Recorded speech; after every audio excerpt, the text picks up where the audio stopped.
you. My name is Simon Arnold. I'm the Executive Officer of the Growers Association and also the Project Manager of the PACD partnership that's come under the Growers Association. As head of the Growers Association, what is your long-term vision for smallholder farmers in East New Britain and across Papua New Guinea? I think in terms of long-term visions, I think our actual vision for the association is to enable farmers to build a sustainable income from agricultural activities, not necessarily just cocoa, but diversified crops as well, and also livestock. So this project that we have under the PACD actually marks the first time we've ventured into livestock, and we are beginning with small livestock, and that's the poultry that we are now participating in under the PACD program. But essentially, we're trying to find ways to combat all these social issues that we're facing, especially now in East New Britain. I would say it's not as safe as it was 10 years ago. And, a lot of these people are talking about the fact that farmers are encountering poverty in the communities, which in most cases, I guess it's just they need to be redirected towards something that they know they can already do. It's not really requiring a lot of skill, but you've got like livestock, which people have been doing here for a very long time already. I think it's just the only thing that's been missing is trying to get them properly organized, so they work as organized groups and are able to participate more along the actual value chain as opposed to just rearing live birds and selling them as live birds out of their sheds as individuals. What inspired you to take on this role with the Growers Association, and how has your background shaped your approach? That's a good question. I think with regard to introducing poultry, I myself am a poultry farmer. I've been doing poultry for a number of years now before this project came about. And we always sort of had this idea that we might think of eventually encouraging this as an alternative sort of income for farmers, apart from the cocoa and coconut programs that we normally work with. And with a little bit of background that I had already in the experience, we managed to bring on board for advice a few local people here who've been working in this industry for a very long time now. We've got a few locals here that have participated and worked in, say for example, table birds and all these major poultry producing companies in Papua New Guinea. And their experiences have been sort of brought back to the communities, and they've given us some advice on how we should sort of look at how we should run a program here. And most of what we've done as part of this program has been done with consideration to some of those ideas and advice that have been given to us. I think if we had to put it a different way, poultry farming has been done here for a very long time. Just basic interviews with farmers, the most difficult part for them has been the marketing of their produce. I think if you really did a bit of research as well, you notice that although we've been doing poultry for a long time, a lot of the farmers have only been participating in probably around 20% of the market, which is live birds. 80% of the huge portion of the market is still with breast birds and downstream processing. And that's something that people have been missing out on. And I guess with that in mind and the actual gap that we have there, we've tried to bridge it a bit by allowing to sort of set something up for them to be able to downstream. And then we organize the farmers together in a proper program, which we've been implementing so far with the 100 farmers that we have. And it's starting to work now, gain some traction. It's getting to the point now where it's building towards a bit of sustainability. In fact, we've gone through the entire 100 farmers, and we are cycling back for a next rotation now, and it's now outside of the project. It's from what's generated from the income that they've been earning from the marketing. Okay, we'll start with COCO. How is the PACD COCO project transforming the livelihoods of smallholder cocoa farmers under your association? Thank you. Okay, so with the cocoa particularly, we are concentrating our efforts in the Duke of York Islands, and I think there is a portion of our farmers that are based on the west coast of Namatanai. And if you think about it, these two locations are probably, they are the least accessible in terms of services and services, government services, and even private sector services into agriculture. So if you look at Duke of York, in the last 7-8 years that we've been working there, from since the World Bank PPAP project days to now the PACD, we are the only private sector that's currently engaging in agricultural activities on the island. There hasn't been anybody else, so we've been trying to work closely with existing government infrastructure such as LLGs and the rural development offices to try to get them to come along with us and participate in these programs to build on the sustainability. But it is having a big impact. There's a lot of places that weren't planting cocoa before are now planting cocoa. We've supplied almost 100% of all the farmers that we're supposed to be assisting under this project on the Duke of York Islands. I think out of the 100 farmers that we have there, we've supplied about 93. So we've just got about 7 left to supply. We built a nursery and a resource center there under the PPAP program, which then enabled us to sort of piggyback off that and build off that and work on getting this PACD program running on the island. I think that's been one of the biggest sort of stepping stones for us, is that we've not had to start from scratch again. We currently have a facility there that was built under the previous project, and we've sort of built on it with this new project.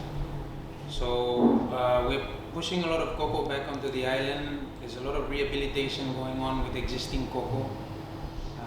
Some of the cocoa farms we've had to encourage them to remove and look at possibly replanting new ones. So apart from the cocoa that we're pushing on the island, we've also got garlic that's going along with the cocoa, so that's a diversified income for the farmers. But essentially, we are now seeing some of the previous farmers that we'd supplied under the PPAP program, a few of them are coming across with their cocoa now. So because they're a registered member of the association, we've got existing programs with one of the exporters, Agmark, which has allowed them to be able to sort of get a slightly different price from what's currently being offered.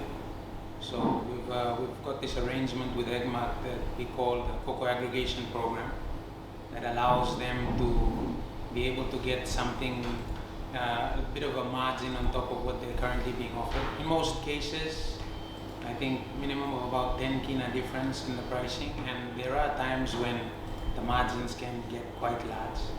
I think it really depends on contracts from the buyers to the exporters, and probably the rush to fulfill contracts for supply to the buyers, and that's when they come across to us and sort of give a better margin to the farmers. But we've got about a little over 1,200 farmers currently under the aggregation program. So we've been sort of building on that in terms of information that comes back, because every cocoa bag that's sold under the aggregation program, the depots at Agmark send the information back to us. So we capture all this information, and then we program to go back and run training and make sure that the cocoa quality is there and so forth. So we try to do what we can with the little, funds that we have as an association to be able to get out there and assist these farmers. I think it's important to note that we are limited by our financial capacity to be able to assist them. Our main income streams are basically just membership fees from farmers and also other stakeholders in the various industries that we participate in, as well as looking at the building itself that we currently have here. It belongs to the growers, the land. So fortunately for us, that sort of helps us to keep our functions going. And yeah, in terms of the impact on the livelihood of farmers, it's had a lot of impact on the other side, and we're hoping to get a much bigger impact on the West Coast, which we are currently in at the moment. We've got a team currently across there. They went across on Monday this week. So they're over there doing a bit of recon and touching base with the farmers that registered under the programs, under the PACD program. So they're over there trying to establish where the nurseries are going to be set up, and we're hoping to build all of that before the end of this project, if time allows. I think we've got about 4 months left. So it's a bit of a challenge, but we're well on track to be able to achieve that. Hopefully we can get that one going, and then we can see how we can push we've been in communication with the Namatanai district to see if we can establish some foundational collaborations with them to see how they can pursue this after the project ends, because our biggest worry is what happens after the project's end. And sustainability, the only way we can build towards sustainability is if we tie in the existing structures of government into the work that we're doing, like especially the rural development officers and the DRDOs and the districts that we are working in. So that's just in a nutshell, that's basically what we are currently doing on the other side, and positive impact that we're doing. We get our training officer is currently on the other side. They're running a lot of training right now, where we sort of started off with the family farm team training. I don't know if you've heard of it, but it's an FFT, family farm team, it's FFT training. That really allows for us to identify what the family dynamics are within the various households, within the communities, and then looking at how these, the family members can participate towards building on what we've supplied under this project, and economically to sort of strive to make whatever they have on the other side sustainable in terms of the planting material that we supply, the training that we give them, the tools that we are supplying under this project, and so forth. So this project has actually allowed us to establish that foundation. So and then from there we can look at how we can build on it. Not necessarily after this project ends, but now is the time for us to start looking at how others can start coming in to assist to get this thing to a point where once the project ends, it shouldn't even seem like it had ended. It should just continue. I think that's the target. Okay. So could you tell me what are some of the key challenges farmers face in the cocoa value chain, and how is the Growers Association helping to address them? Okay, I think firstly, the most important challenge that they are facing in the cocoa value chain is proper planting material. And that is a very important one. We've got a big problem here. I would assume not just here in East New Britain, but it would be in other areas as well, is the fact that because there is a rush to plant cocoa now that the prices are high, people are sourcing their planting material from just all over the place. So what we normally term as own selection. So they're doing their own selection on the seeds that they are planting, which then we've seen some impacts of the results of own selection in some of the other areas that we're doing some of our other work, like for example in the Rabaul district, we've got more than 70% of the farmers sort of planting their own planting material, propagating their own, and a good portion of them that have had their cocoa now at bearing age are coming across issues where the tree is there but it's not really producing any cocoa, and they're trying to find out what's going on, why isn't it bearing fruit and so forth. And like, the only logical answer would be you are sort of diversifying your planting material even more now by just getting seeds from elsewhere. So what we've done with particularly the farmers under this project is at our nursery we are budding and cloning planting material to supply to farmers. Hybrid planting material, which is the other option, it's a bit difficult to get a hold of. CCI is currently being overwhelmed with orders from everywhere around the country. So for us to place an order for, say, maybe 5,000, even 10,000 seeds, it might take a bit of time for us to be able to secure an order from them. So what we're doing is we're trying to encourage farmers to be able to bud their own planting material. Although we are supplying clone planting material, we are planning to run some trainings on low-cost bud grafting to get farmers to understand the basics of how you can actually bud your own planting material and then be able to extend your planting if you plan to do that later on. And of course, the other option is still with hybrids. Luckily for us, CCI is right next door, so we have a bit of an advantage over other provinces where we can actually just take a drive down there and see if we can speak to them to get orders for hybrids. But at the moment, the biggest issue they're facing is planting material. And then we have the other big issue in the areas that we are assisting farmers right now is training and extension work. There's been a lot of programs that have come before this one that have supplied cocoa seedlings without any training. So people have been receiving cocoa, and we are finding in some of these areas where the cocoa plants are still near the sides of the houses. They've not planted it, and it's some have planted, they've not planted and spaced them out properly. We've got some really irregular spacing that people are applying out there in the field.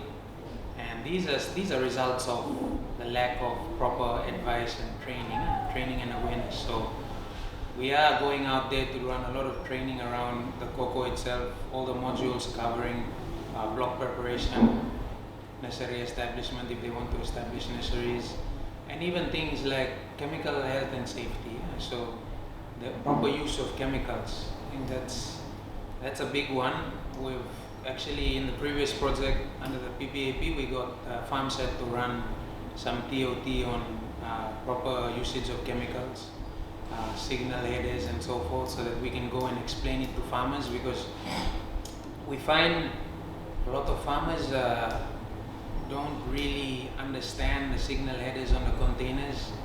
Like, for example, there are some signal headers on the containers that indicate how often you should use these chemicals. And in most cases, people just buy and apply these chemicals like pesticides, weedicides, and find that overuse eventually results in the actual weeds resisting the chemicals, and they're still growing even though they're applying the chemicals. So the safe use and the right measurements and the proper calibration of your knapsacks and things like this are the very basic things that our farmers need to understand. And that is a huge gap in knowledge that we currently have in the communities.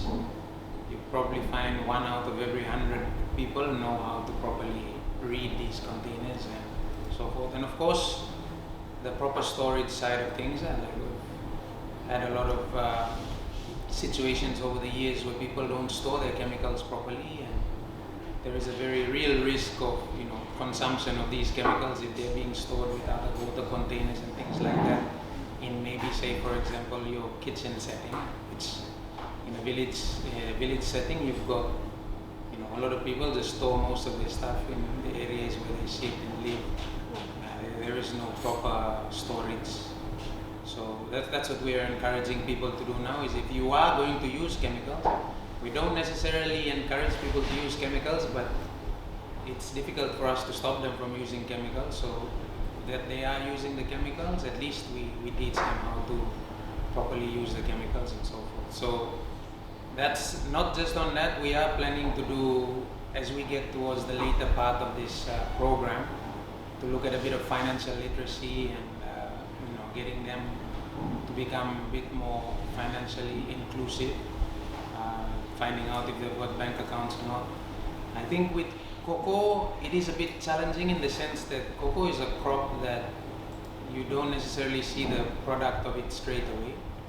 So the ones that we've supplied cocoa under this program, their cocoa will not be bearing fruit till after this project ends. So there's some things that we would like to do that we can't necessarily do yet under this program right now, because we are in the early stages.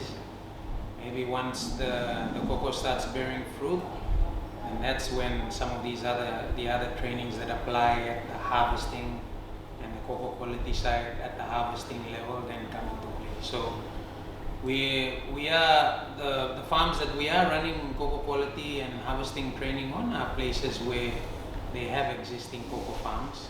We've supplied them some cocoa under this new project, but whatever they currently have there, we are teaching them how to prune and how to make sure that the blocks are properly managed, controlled CPB and so forth. So that's it. Could you share updates on the performance of the cocoa nurseries and replanting efforts in your project sites? Okay. At the moment, like I shared earlier, under the project, there are about 100 farmers that we are supposed to supply cocoa under the project. So out of those 100, the planting material has all been sourced from the nursery that we have on the other side. Maybe on your next trip, we can organize to go across and maybe you guys can have a look at the setup itself. But we have a fully functional nursery on the other side that's operational. This nursery has been propagating all this planting material that we've been supplying out. So at the moment as we speak, we've got about 7 farms left. They are delivering them this week, so the reception there is not very good. So normally we just get a report back when these guys come back. So we're hoping that by the end of this week we will have delivered the remaining lot. But in terms of performance of the nursery, we've done a lot of training on nursery management. We've actually been fortunate enough to identify a local person there that's able to look after the nursery. That has been one of the very challenging things. I think trying to do it remotely from here is very difficult considering that it is an island setting. So we are very fortunate that we have identified a few individuals on the other side that have been allowed to run the facility, and we've been just providing oversight and making sure that things are operational. So it is currently still under the Growers Association. At some point, the plan was to eventually give it over to a cooperative that then take over the setup. We've been trying to get the farmers to organize themselves. I'm hoping that probably by the end of this year we should get them a bit more organized so that they take more of that responsibility. So at the moment, because we are custodians of it, it's allowed us to really look at how we can, get things going very quickly because it is under us, so it's easier for us to just propagate planting material. So we've also run a lot of training with the officers on the other side to do with budding and so forth to make sure that they are budding the cocoa properly, that the strike rates are good, that we're able to distribute proper planting material out to the farms.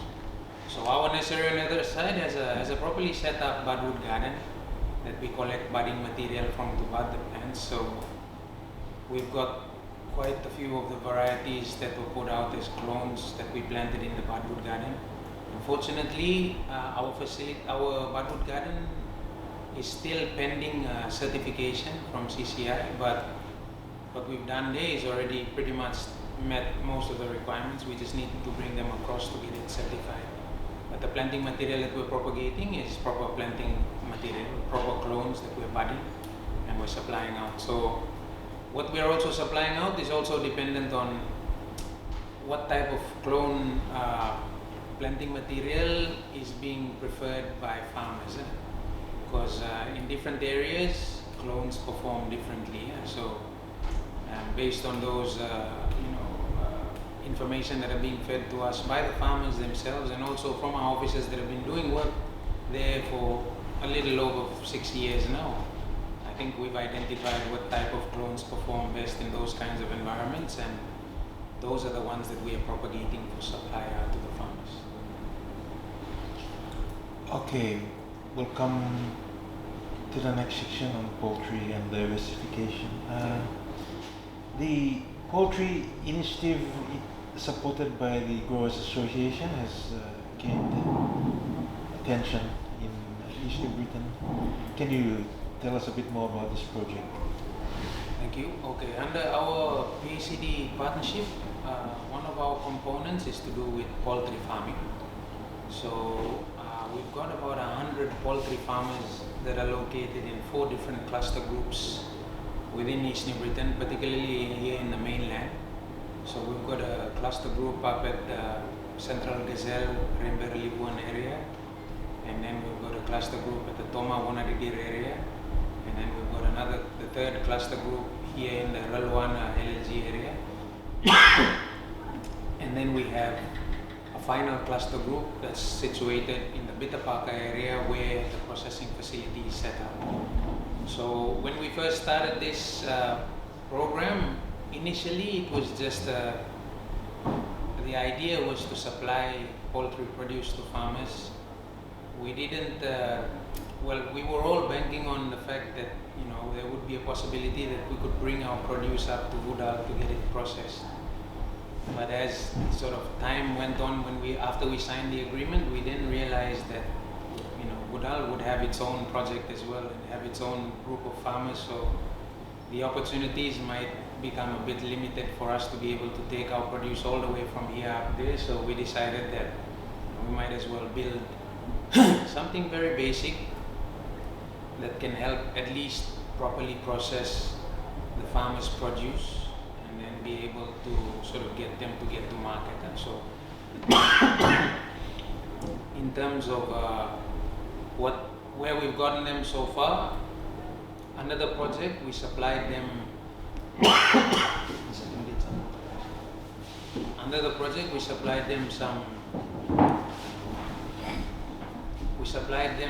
the day-old chicks.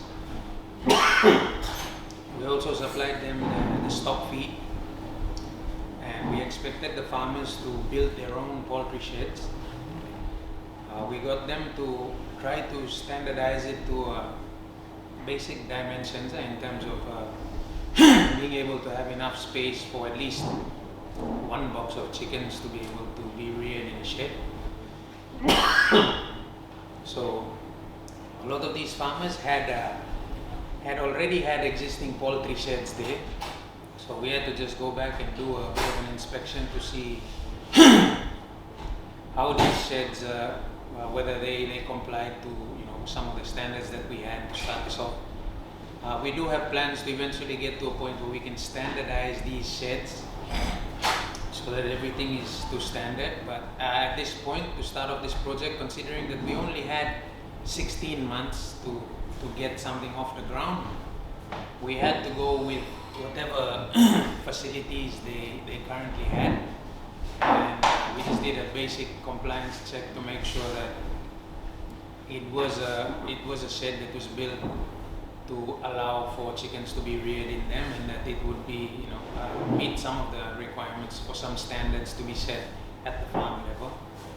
So from these 100 farmers, we've been sort of distributing poultry produce in batches of about 20 sheds every 2 to 3 weeks, particularly because we're looking at our ability to be able to harvest and process the produce once they are ready.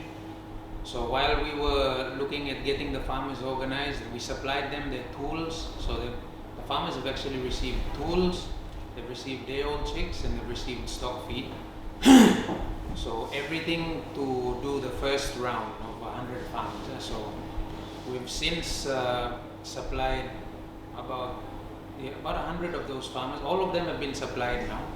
We've got them all out there with batches. We've harvested the first 2 batches that we supplied out. We've harvested them, and we've actually paid the farmers. So we actually signed an MOA with Kadaporoman Microfinance to get them to open up accounts there, and that's where we are sort of every time we process a batch of farmers, we work out what needs to be paid to them, and then we just make a bulk payment to Kadaporoman, which then breaks it up into their respective accounts. So we're trying to build on their financial inclusion and visibility of the actual financial practices through proper banking institutions.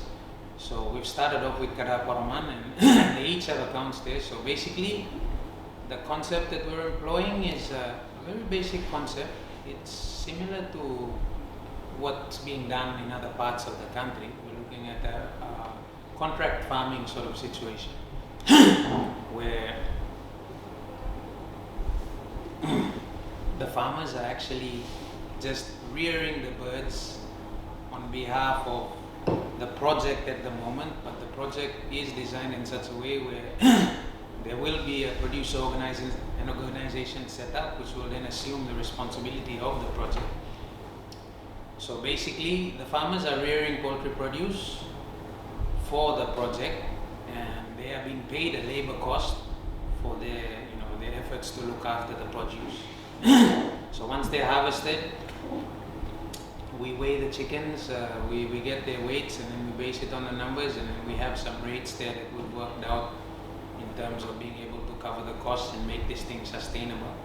So we're able to pay these farmers out a labor cost after we've harvested their produce. So as we speak, these farmers have, it's something new to them. The kind of concept that we're employing now is not something that has been done before here in East New Britain. So it is gaining a lot of interest. We are getting farmers here at the office every other day trying to find out if they can become part of this project, and unfortunately our limitations are only to this 100 farmers at the moment. So what we've advised them is that we want to see how this goes with this first 100 farmers, and then outside of the project, once it ends, we'll see how we can add a few more. But it is very challenging, trying to get them to participate throughout the entire value chain with a lot of the responsibility after the chickens have been harvested from the sheds coming to the lead partner. So we are assuming the responsibility of the producer organization now as the project is running.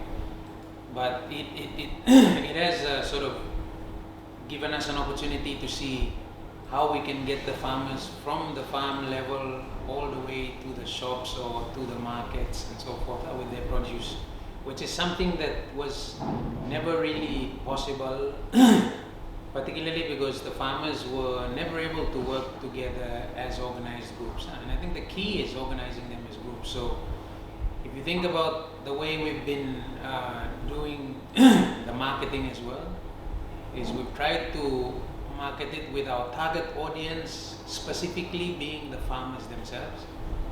We're not necessarily looking at like the working class or like big shops at this point. Mainly we've just been targeting the farmers, making it affordable for them to be able to come and buy their own produce, contributing back to like nutrition in the communities. So in most cases, people look after chickens. Like, we don't want to get to a point where they are looking after chickens, and then once we harvest their produce and pay them their labor costs, they go and buy chicken again in the shops. Like this, that's the part where we want them to come and buy their own stuff, what they're actually producing. So it's just like you would say, for example, a fisherman. A fisherman would go fishing and then come and then sell his fish and then go to the shop and buy tin fish when he could be just eating his own fish that he's been harvesting. So it's just a bit of a mindset thing that we're trying to get them to realize, and it's actually, we are seeing a lot of impact on it now. The majority of people that come and buy the produce that we harvest from the farmers are the farmers themselves. People within the rural communities, they're encouraging their own family members within their own communities to come and buy their produce. So they're supporting their own local business.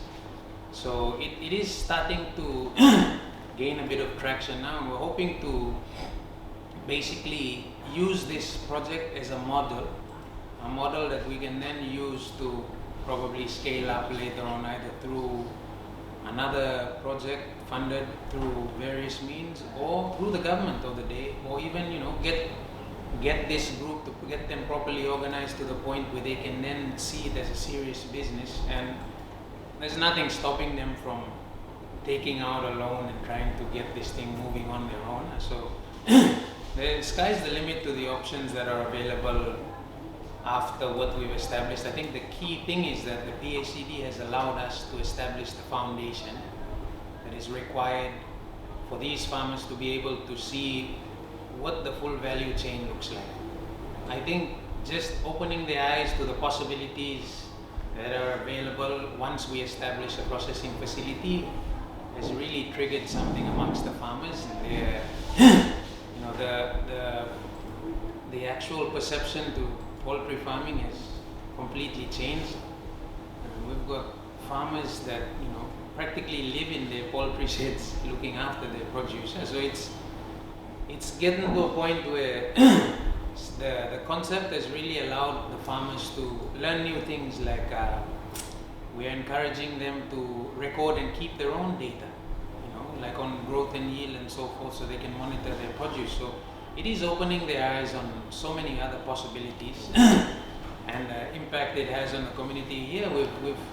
I think we've gotten it to a point now where a lot of people are now hearing about it, and thanks to your assistance through media and being able to publish things about what we are doing has also sort of opened the eyes of people on the outside who are now coming in, asking us how we are doing these things, and trying to find out how they can probably assist. So like it also gives opportunities for small trade store owners and things like that to make a bit of a business opportunity, spin off from what we are currently producing. So we're making it affordable enough so that it allows for these other things to take place at the end of the day. So making it affordable doesn't necessarily mean we're making it to a point where it's not sustainable. Sustainability and affordability need to go together. So we make it affordable. We try to make it sustainable also by making sure that it is not, there is still a small margin that's at the top to allow for this thing to sustain itself. And I think the three main things, particularly around poultry or any other agricultural commodity, is quality. Quality is important. That's why we are really pushing to see if we can get our small facility down there properly certified, so that it meets proper quality standards, compliance to proper food processing and handling standards. So if we can get it to that stage, then I think that will open up a completely different door again at that point. So it's definitely something we want to do before the end of this project. And if we can get it to that level, we will have successfully established a scalable model or concept around poultry farming that can be implemented in other parts of the country, or even if districts can organize it for their own farmers within their own district. So it's just showing farmers that there are possibilities to these things if you really know where to look at. So that's basically where we are, and thank you very much for making it available, especially promoting it through various channels that we have. So it's really encouraged our local community to realize that there are potentials for us to do something like this if we organize ourselves. That's it. I've traveled the country, and this is the first time that I've seen such a project. But anyway, we'll continue. How is the mini abattoir going, and how is it contributing to economic empowerment of youths and local farmers? Okay, thank you. That's a good one. Okay, so the mini poultry abattoir that we have down at our processing area, which we might go and have a look at later on, is actually contributed a lot towards the actual farmer's perception and understanding of what the value chain really looks like in terms of getting their produce from the farm to the tables in the shops to farmers' households, and that way. So if you really think about it, that facility is that gap that we've now tried to bridge between the market and the farms. So by establishing this little setup, it's allowed us to then process the produce from the farmers and get them to start participating in that 80% of the market that I was talking about earlier, where it's now a dressed bird market. So that opens up a whole other list of opportunities that can come about there in terms of downstream processing, or even just selling as whole birds, whole dressed birds, or into pieces or things like that. So the facility has allowed the farmers to then take it to the market, and in terms of empowering youths and contributing to social constructs and sort of cash flow in the communities, the facility is currently being manned by youths. We've trained up the surrounding youths around the processing facility to be able to process this produce properly. So there's been a lot of training that we've run with them on how to cut chickens properly, how to pack them properly. It's given them an opportunity to get away from devious behaviors and try to learn something new. Like the idea is eventually to get a proper, say for example, a proper certified butcher to come in and run a properly certified training with them. So then that can actually be able to give an additional opportunity for these youths where they can properly obtain some kind of certification for being able to butcher poultry produce. And then that opens the doors for them to maybe look at furthering it at vocational schools or something like that, and even going to work at other catering companies that can allow for them to take on people like this. So it's opening up their eyes. It's getting them away from creating problems within the community.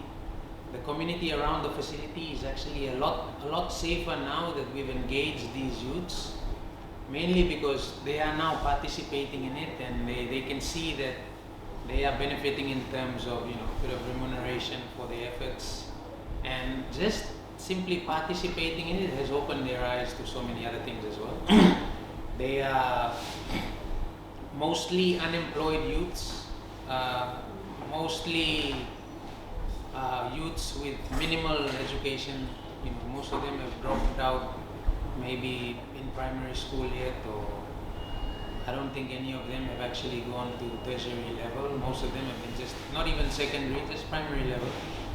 So we can really see that it's by involving them in this, they're very eager to participate and learn new things. So we're not only engaging them through the processing facility, but we're also engaging them through inspections of the sheds, making sure that, because we've got a group of farmers that are currently around the processing facility, getting them to do the growth and yield checks, getting them to weigh chickens, go around from shed to shed, how to record information. So it's been very educational for them at the same time too. And I mean, when we go down, you'll be able to speak to the youths themselves down there and be able to gauge some of these things for yourselves. But they are very responsive to what's happening around them, and the simple fact that it wouldn't have made sense for us to build something like that down there and get people from somewhere else to come and work there. And it would probably be better that we organize the guys around us. So it's actually added to the overall security of the area as well. So it's actually encouraged the group to get themselves organized to the point where they can look at other options. So it's not just the processing facility that we are getting them engaged in. Apart from the inspections, one of the gallop dryers under our project will be built directly opposite the processing facility. And that facility, we've got plans to give it to the youths to be able to run. They do have a properly organized group, which you can probably go and find out from them a bit later. So they have been doing some work on their own before we got them involved. So they are very organized. They do a lot of work around helping various families to do gardens and things like that, or even get to the point where they engage in certain tourism activities, because we've got like caves and things out there that they're tying into the tourism authority. So you can ask more about that when you actually speak to them if we do go down. But otherwise, it has contributed a lot. I've seen a lot of changes, particularly in that community around the processing facility. Initially, when we started off and we were building it, they didn't quite understand what was going on. But eventually, when we started off and we got the first group of youths to come in and work, then they started seeing that, okay, so this is what we're doing here. And we've gotten it to a stage where there is no full-time youth working in there. They normally work through like a batch, and then we rotate them with another set of youths again. So that way we're able to share whatever income is being generated from there throughout the entire youth population there. So these decisions are being done by the youth leader that we have down there. So we just negotiate with him, and then he organizes which guys go in. So we do a bit of training. Obviously, there is a set group of individuals in there that we train that actually are permanently there to make sure that which are the new ones come in, we get them trained very quickly. But again, it's not a very difficult process. It's basically just, we are processing poultry produce. All we need to know is how to properly cut, how to properly clean, how to properly wrap, all those things. So they are gaining a lot of good knowledge and understanding on how to do these things properly, and hopefully, it can. A few of them have probably thought about setting up their own poultry sheds now as a result of what we're doing, and then we haven't yet opened it up to farmers outside of the project. At the moment, the processing facility is mainly targeting the produce coming out from the farmers under this project, and then once we probably go 1 or 2 rounds, then we can see how we can expand on the setup itself. Okay, we'll come to the closing questions now. What does PNG's 50th anniversary mean to you in the context of agriculture and rural development? And what message would you like to send to farmers and stakeholders across Papua New Guinea?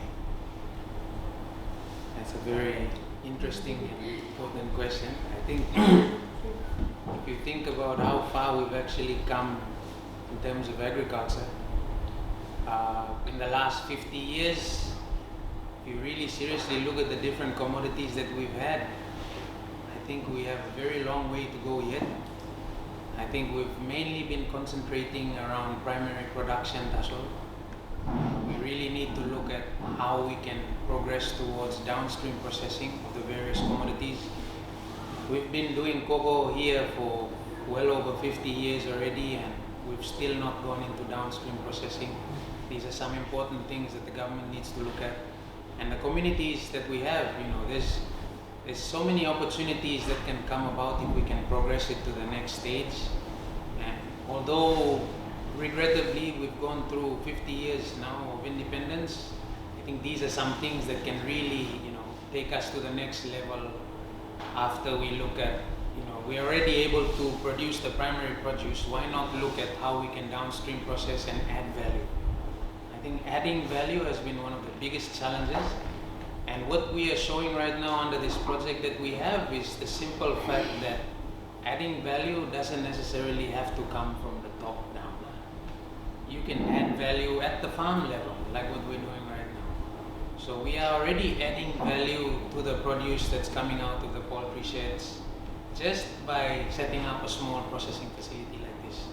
It doesn't necessarily mean that we need a huge abattoir that needs to be run on a full-time basis to produce poultry produce. At some point we can get there, but at least we start off some way with something small. So my message out to all the farmers, not just here in East New Britain, but in the entire country, depending on whatever commodity you participate in, try your best to continue to add value. Adding value also means making sure that the production base is there. So, for example, in cocoa, rotational replanting is important. We cannot hope to have the same cocoa plant producing for the next 50 years. No, we have to change the cocoa planting crop. So same thing with coffee. Same thing with other commodities too. So it is a challenge, particularly in East New Britain. I think our biggest challenge here in East New Britain is the simple fact that we are blessed with so many different commodities, people don't know what to choose. We end up in a situation where this year we have cocoa. When the price of balsa goes up, I cut off cocoa and I plant balsa.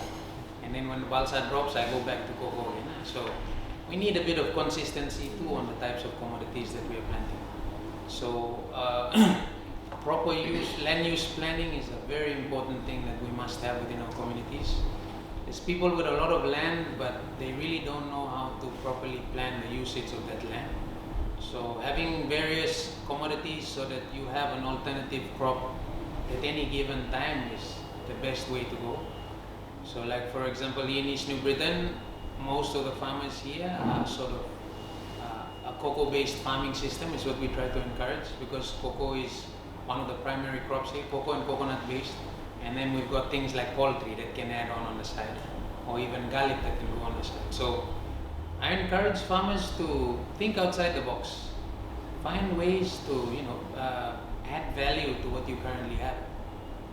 Do your research and figure out how far you can take a particular commodity before you need to add value.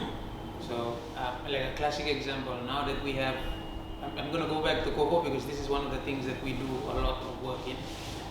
Cocoa, for example, a lot of people are talking about already jumping to downstream processing and going into cocoa powder and a lot of these things, yet nothing has happened. And then if you think about the raw produce that we have in dry bean cocoa, we still haven't reached the peak in terms of what you can actually get out of the raw bean dry cocoa. There's still a lot of quality issues that we need to fix up. We need to get it to a point where it needs to be like a successive change from one level to the next. Meaning that we properly exhaust what we can actually get out of whatever raw produce we are producing, and then proceed on to the next step. Because if we are just trying to jump the gun and go straight to like cocoa powder or things like that without properly setting the farmer base, then that's where we have issues again. So like what we're trying to do here with the poultry, the idea of setting up the processing facility did not come as an initial thought.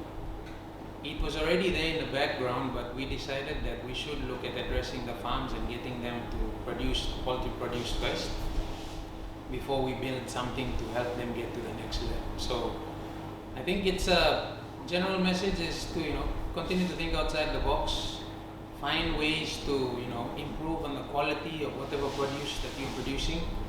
You look at cocoa right now, the prices have resulted in a mad rush to produce cocoa, and people are skipping all the quality requirements. People are not fermenting their cocoa properly. People are not drying their cocoa properly. They're just trying to get it to market so they can make a quick buck. If we do these things properly, then there is a successive change from one level to the next. And I think it needs to continue to build over time. So instead of us starting something and then starting something else, build something to a point where it can sustain itself before we do something else. So I think those are just my messages to our farmers, and thank you for the opportunity to speak with you.